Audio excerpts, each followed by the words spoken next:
এই নিন। কি ব্যাপার বৌদি, তুমি এই লোকটাকে এসব দিচ্ছ কেন? তুমি কি জানো এরা এরকম নাটক করে লোকের বাড়ি থেকে টাকা আর খাবার আদায় করে? এমনিতে এদের বাড়িঘর সব আছে।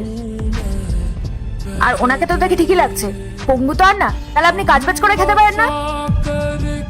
এইভাবে সাধু বাবা সেরে লোকের কষ্টের টাকা হাতিয়ে নিতে খুব ভালো লাগে, তাই না বলুন? স্নেহা, তুমি সব কি কথা বলছো? উনি একজন গরিব মানুষ, আর তুমি দেখো ওনাকে ভালো করে।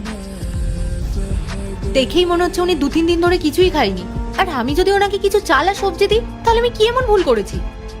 দেখো বৌদি, আমার তোমাকে সতর্ক করার ছিল তাই বললাম। আর এমনিতেও তোমাকে বলে লাভ নেই, তুমি তো আর বাইরে যাও না, তাই তুমি জানো না যে বাইরের পরিবেশটা কেমন। এদের না পুরো একটা টিম আছে, এরা ডেইলি বাড়ি বাড়ি গিয়ে টাকা কালেক্ট করে, আর সেই টাকায় সবাই মিলে ফুর্তি করে। আরে এরা এক একটা ফ্রড। আমি যদি তোমার জায়গায় থাকতাম না, তাহলে আমি এদের থেকে রাস্তার অসহায় কুকুরদের খাবার দিতাম, এদের মতো ফ্রড মানুষদের না। বোন, আমরা গরিব হতে পারি, কিন্তু আমরা মিথ্যে বলে অসৎ উপায়ে টাকা উপার্জন করি না। আপনি ভুল ভাবছেন। ও হ্যালো, তুই তোর বাতেলাগুলো না তোর কাছে রাখ, আমি খুব ভালো করে জানি কে কেমন। আর আমি বললাম না যে আমি তোদের খাওয়ানো থেকে রাস্তার অসহায় কুকুরদের খাওয়াতে বেশি স্বাচ্ছন্দ্য বোধ করবো। স্নেহা, তুমি সব কি কথা বলছো? এই দুমুঠো চাল আর কিছু সবজিতে যদি ওনার পেটটা ভরে, তাহলে এমন কি সমস্যা হবে? দেখুন, আপনি কিছু মনে করবেন না, ও আসলে এখনো ছোট, তো কোথায় কিভাবে কথা বলতে ও এখনো বুঝতে পারে না। ওর হয়ে আমি আপনার কাছে ক্ষমা চাইছি, প্লিজ আপনি কিছু মনে করবেন না। না না মা, আপনি কেন ক্ষমা চাইছেন?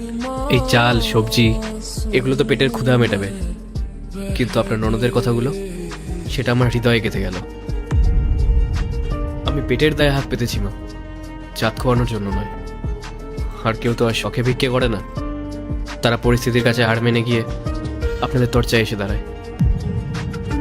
মানুষের অভাব থাকলে এসে জালিয়াতি করে না মা। এই যে আপনি আমার কাছে এসে ক্ষমা চাইলেন, এটাই আমাকে দেওয়া সব থেকে বড় দান।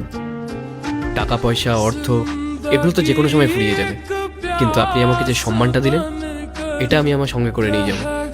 এরপর কি হলো সেটা দেখার আগে এই দুটা ছবির মধ্যে যে কোনো একটা ছবিকে ভালোবাসলে ভিডিওতে লাইক করে চ্যানেলটি সাবস্ক্রাইব করে দাও। আর যদি না করো তাহলে আমি বুঝবো তোমরা ছবি দুটাকে ভালোবাসো না। আর কমেন্টে লিখে দাও আমিন। আর মা, তুমি ওনাকে দোষ দিও না। যার বাড়িতে অঢেল আছে, সে কোনোদিনও খালি পেটের জ্বালা বুঝবে না। ওনার কাছে আমি প্রতারক, কিন্তু ওপরওয়ালার কাছে আমি নিতান্তই একজন অসহায় মানুষ। ওনার বিচার করার ক্ষমতা আছে ঠিকই। পরের পার্ট চাইলে কমেন্ট করো।